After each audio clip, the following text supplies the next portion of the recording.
Ce vendredi 26 janvier 2024, à la bibliothèque d'Hermillon, s'est déroulée la présentation de la sélection du prix littéraire Rosine Perrier 2024. Nous retrouvons tout de suite Céline Aguetaz. Donc, je vais vous présenter la sélection du prix Rosine Perrier 2024, à savoir qu'on lit déjà des livres pour 2025, on a déjà attaqué. Voilà. Le prix sera remis le 12 octobre à l'occasion du Salon du Livre à 18h en présence de l'auteur. Alors, je vais vous présenter L'Archiviste, qui était édité aux Forges Vulcain, de Alexandra Kozlewski. Donc, l'auteur est né en 76, elle est d'origine ukrainienne. Ses parents ont migré en France en 1930. Et donc, l'auteur est professeur de lettres et c'est son 4e roman. L'Archiviste, il est là. Et il fait 272 pages. Là, on part direct en Ukraine. Où on retrouve K, c'est un diminutif du prénom dont je ne prononcerai pas son vrai prénom, mais l'auteur l'appelle toujours K tout au long du roman. Donc K est archiviste dans une ville qui est détruite par la guerre, et le jour, elle veille sur sa maman qui est mourante malheureusement, et la nuit, elle veille sur les œuvres d'art qu'elle a archivées. Jusqu'au jour où un envahisseur, un homme au chapeau, qui mâchonne du sang, des bâtons de sang, parce que c'est comme ça qu'elle le reconnaît, puisqu'il arrive toujours très discrètement, secrètement. Donc un envahisseur arrive et lui demande, alors non pas de détruire les œuvres d'art, qui peuvent être des chansons, des tableaux, des écrits, mais de les transformer à l'image, pour effacer l'image de l'Ukraine. Donc elle est très embêtée, mais effectivement, elle n'a pas le choix parce qu'elle a une sœur jumelle qui a disparu. Et c'est l'ultimatum qui lui a dit si tu fais pas le boulot, tu reverras pas ta sœur jumelle. La nuit, elle s'amuse. Non, elle s'amuse pas du tout à transformer, mais elle transforme les œuvres d'art. Elle trouve aussi une parade, c'est-à-dire qu'à un moment, elle trouve une parade pour qu'on découvre que c'est des œuvres d'art qui sont transformées. Et voilà. Et donc c'est cet espoir qui la tient. Et qui fait que ça nous tient aussi, nous, en tant que lecteurs. Alors, les bonnes raisons de le lire, c'est un roman qui, à mon avis, a été écrit dans l'urgence pour ne pas oublier la culture ukrainienne, qui est très riche. Du coup, on découvre des chansons, des artistes peintres, on parle de Gogol aussi, on parle de plein de choses, et c'est très, très riche à ce niveau-là.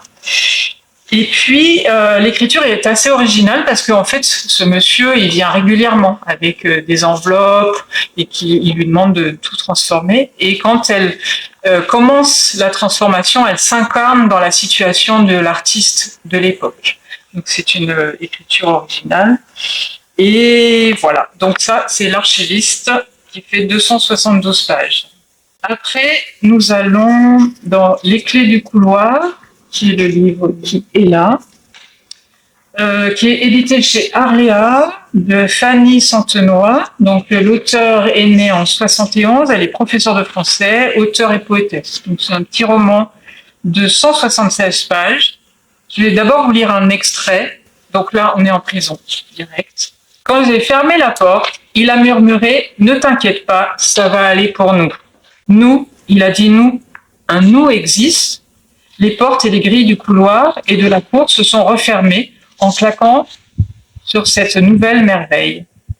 Donc en fait, Petra est emprisonnée, on est dans un monde très strict, est enfermée parce qu'elle est athéiste et donc peu d'espoir, et elle se tient, elle se garde l'espoir parce qu'elle écrit des textes. Et là, elle se dit qu'en plus, elle va pouvoir correspondre avec un détenu qu'elle a croisé dans une cour. Et grâce aussi à une gardienne qui s'appelle Constance, elle va pouvoir passer ses missives. Alors, c'est un roman qui est assez sombre, mais malgré tout, c'est-à-dire que l'espoir est vraiment ténu, mais elle nous tient en haleine parce qu'il y en a. Et vraiment, on se dit, faut y croire, faut y croire. C'est un texte qui est très poétique. C'est un hymne à la création.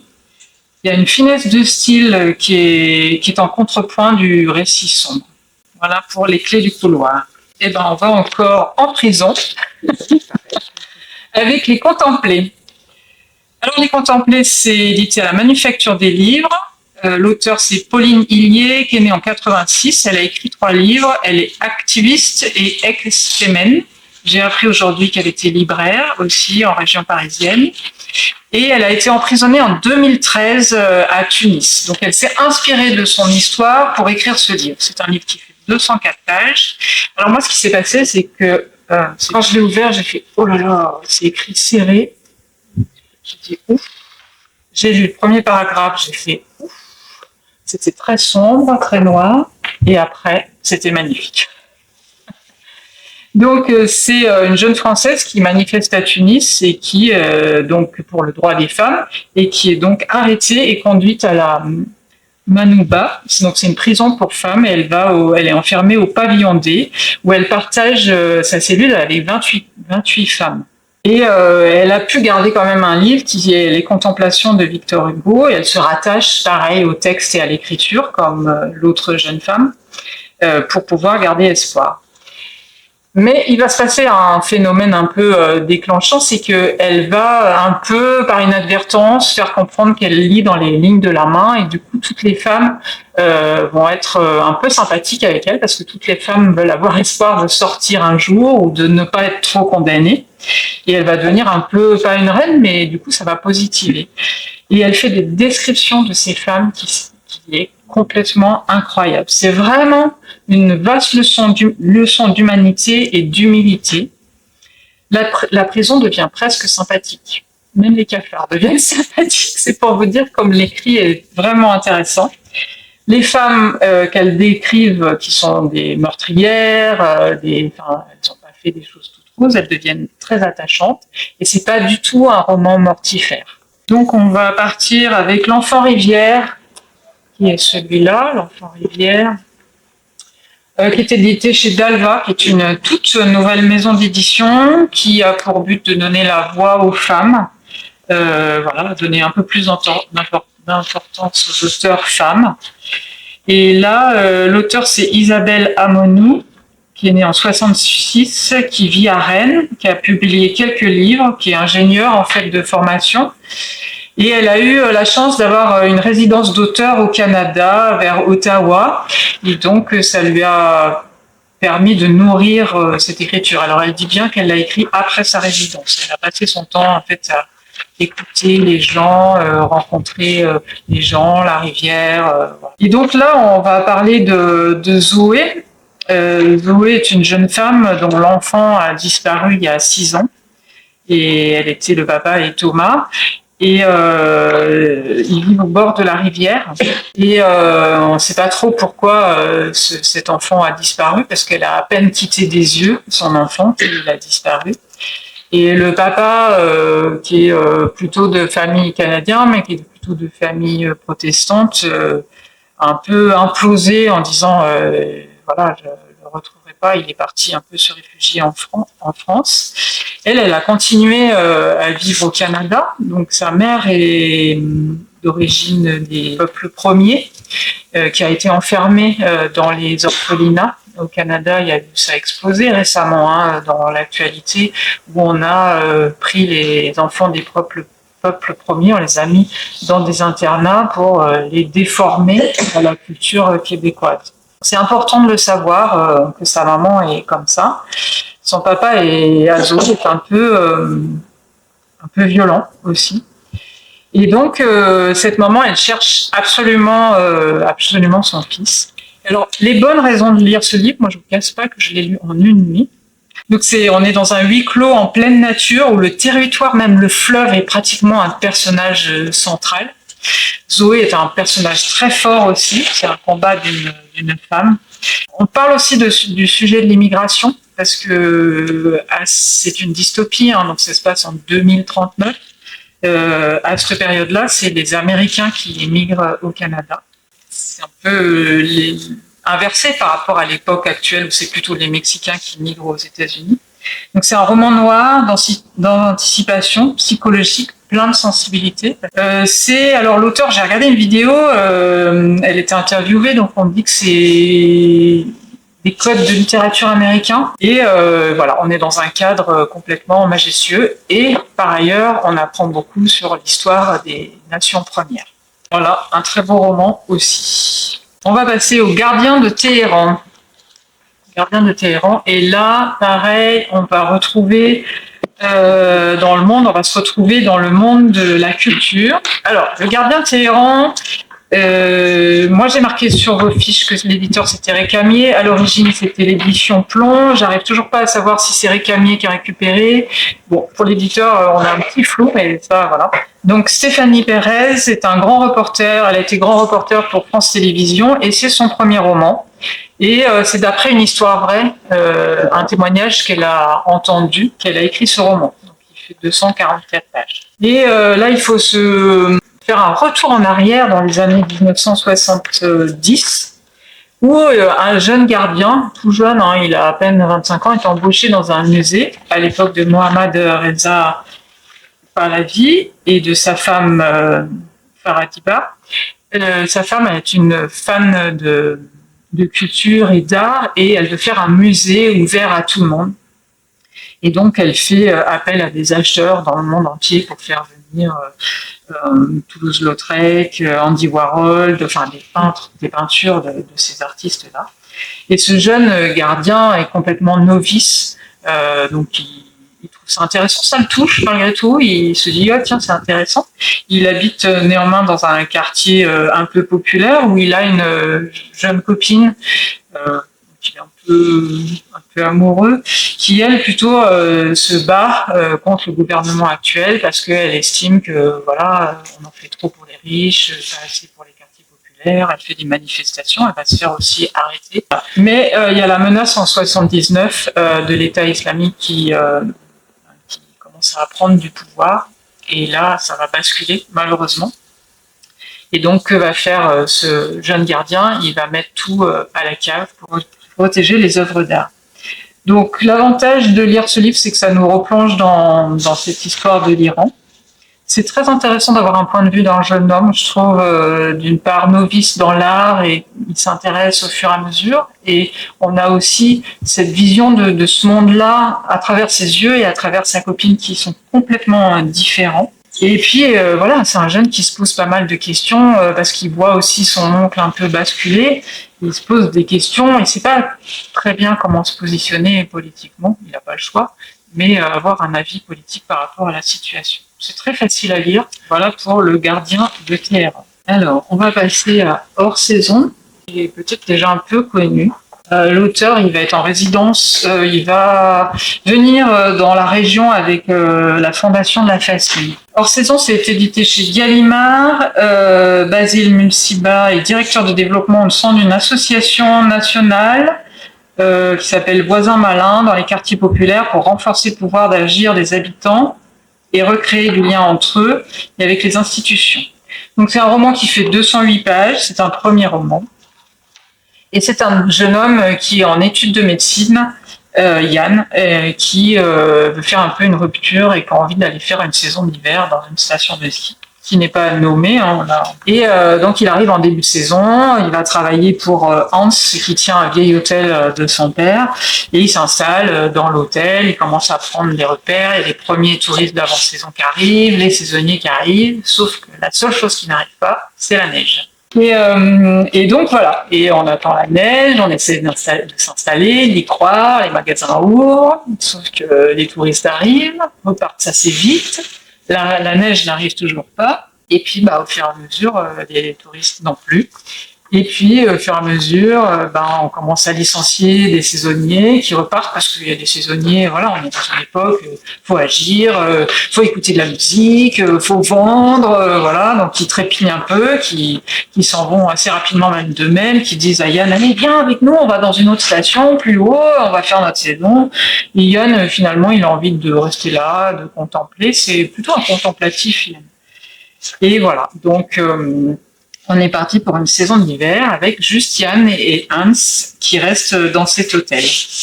Alors, pourquoi lire ce livre? Parce que c'est un sujet un peu d'actualité. C'est une éloge à la lenteur aussi. On vit dans un monde où il faut aller toujours très vite, mettre de la musique à fond dans les montagnes, voilà, être toujours occupé. Je trouve que c'est un bel éloge à la lenteur. Et puis, voilà, nous, le lecteur, on est un peu dans l'attente, on est en suspension, on devient contemplatif. Alors, on va partir sous périph', en région parisienne, avec Périphérie, qui est le livre bleu là-bas. Donc, de Philippe Laffitte, qui est un romancier qui est né en 61 et qui est édité chez Mercure de France. Il fait 176 pages. Et voilà, donc là, on se retrouve sous périph' à Paris avec Virgile qui est à la tête d'un groupe de Roms, qui est tout jeune, hein, il a 20 ans, et son envie à lui, c'est de retourner au pays et de ramener toute la tribu qui vit sous périph'. Il est un peu, lui, il faut que ça bouge, hein, Virgile. Et donc, il veut ramener son clan en Roumanie, mais il a besoin d'argent, parce que ça peut pas se faire comme ça. Il a repéré chez un garagiste un bus, il s'est dit ça, c'est parfait, mais il faut que je le paye. Et donc, il s'improvise dealer. Sauf que dealer, il y a déjà quelqu'un sur la place. Et ce quelqu'un, c'est Nori, qui est, alors lui, de confession musulmane. Et Nori, il n'apprécie pas du tout qu'on vienne marcher sur ses plates-bandes, surtout que la sœur de Nori, Yasmine, elle travaille dans une salle de gym, de sport. Donc voilà, à partir de là, va s'engager un... Mais Virgile, il a peur de rien, il est très solaire, il est pris de liberté, il est sûr de ce qui va lui arriver, de ce qu'il va arriver à faire. Et donc on va suivre ces trois personnages tout au long de ce roman, jusqu'à la fin que je ne peux pas vous dévoiler. Mais voilà, là, ça change d'activité, c'est nettement plus actif. Et c'est un roman qui est mené comme un polar, c'est pas mal pour ça. Donc comme je disais, Virgile est vraiment un personnage solaire et libre. Et ce qui est intéressant, c'est que c'est d'un réalisme assez noir et poignant. Et on a l'impression un peu par moment de vivre avec les réfugiés sous le pont. Hein. C'est pareil que la prison, on n'a pas trop s'allonger dans le duvet ou mettre les pieds dans la douche. Voilà. Voilà, c'est un roman dynamique, on va dire. Petite Salle, qui est le gros roman là, qui a été dit aux éditions du Masque. Louise May est l'auteure, elle est née en 83, c'est une écrivaine féministe française, elle a écrit beaucoup de romans policiers. Celui-là fait 378 pages, c'est un des plus gros avec Le Gardien de Téhéran. Alors ça se passe, je sais plus le département, mais c'est pas très loin de la Seine-et-Marne, dans un pays à betteraves et brumeux. Je vais vous lire un tout petit extrait. La terre est riche, parfois elle y pense, la terre est riche. La boue est riche, elle pas. Tout le monde est plus riche qu'elle, même la boue. Donc là, c'est Catherine, qui est une petite pauvre, qu'on dit Cathy Lassalle, qui travaille pour monsieur qui s'occupe des terres agricoles et des betteraves et qui emploie pas mal de gens sur la communauté qui est assez vaste. Et Catherine, elle travaille surtout à la cuisine, aux épluches, et elle s'occupe des fois de temps en temps de sa petite fille de 4 ans, la petite fille de monsieur de 4 ans. Jusqu'au jour de février 69, où dans la cour, parce que Catherine, elle est un peu bousculée par les ouvriers italiens, où il y a un ouvrier qui s'intercale entre elle et avec une brouette entre elle et la petite, et le temps qu'elle se fasse chahuter, la petite a disparu. Et donc là, on va engager la gendarmerie et les policiers pour faire des recherches sur cette disparition, parce qu'il y a une lettre de demande de rançon qui arrive au bout de quelques jours. Voilà, donc je n'irai pas plus loin pour développer ça. C'est assez drôle de se retrouver dans les années 69, les voitures, le rythme. Voilà, donc c'est un roman sociétal sur les différentes classes. C'est un roman où... couvrez-vous, hein, prenez un plaid, parce que franchement, l'écriture est sobre, puissante, et la misère et le froid imprègnent les mots, et l'humidité vous imprègne aussi. Hein. Moi, j'ai vécu longtemps en Seine-et-Marne et j'avais l'impression de revivre un peu cette ambiance-là. Et bon, il y a quand même malgré tout des éclats de lumière et d'amour dans le roman. Alors, pourvu que nos mains s'en souviennent, c'est un premier roman qui est édité chez Belfond de Quentin Hébrard. Quentin Hébrard est né en 91, donc il est tout jeune, il est originaire des Cévennes. Il a été journaliste puis bookstagrammer, donc je pense sur Instagram, il faisait découvrir des livres. Et il est aussi responsable éditorial sur des sujets environnementaux. Donc c'est un premier roman qui fait 192 pages. Et là, on est dans une colonie, dans une grosse bâtisse où on retrouve Louise. Louise, qui n'a qu'un but, c'est comme Virgile, elle est complètement solaire et elle a épris sa liberté. Et elle n'a qu'un but, c'est de s'échapper parce qu'elle trouve cette colonie quand même un petit peu bizarre. Elle pense qu'elle est enfermée et elle veut retrouver ses parents. Elle est sûre qu'ils vont venir la chercher. Et s'ils ne vont pas venir la chercher, elle va s'évader, c'est sûr. Elle va mener un plan pour pouvoir s'évader. Parce qu'il se passe quand même des choses un peu bizarres. Elle se sent menacée, elle voudrait à tout prix sauver sa vie. C'est un roman qui est d'une construction complètement originale, aussi parce que Louise, on l'adore, elle est prise vraiment, elle a envie de liberté, elle est totalement solaire. C'est un sujet qui est assez rarement traité, je trouve, dans les romans, et qui est traité de façon très humaine aussi. Et puis la chute est totalement, pour moi, elle était totalement inattendue. Alors, un autre roman d'actualité, Le Roi Nu-Pied, de François Despenoux, qui est né en 63, qui est un écrivain français. Il a écrit 23 livres, celui-là fait 230 pages. Et donc là, on va retrouver Niels, 25 ans, qui habite dans la ZAD Notre-Dame-des-Landes, une vie de dons, d'échanges, de produits de son potager. Et puis un été, il débarque chez son père, sa belle-mère et son demi-frère et sa grand-mère en vacances dans la maison familiale.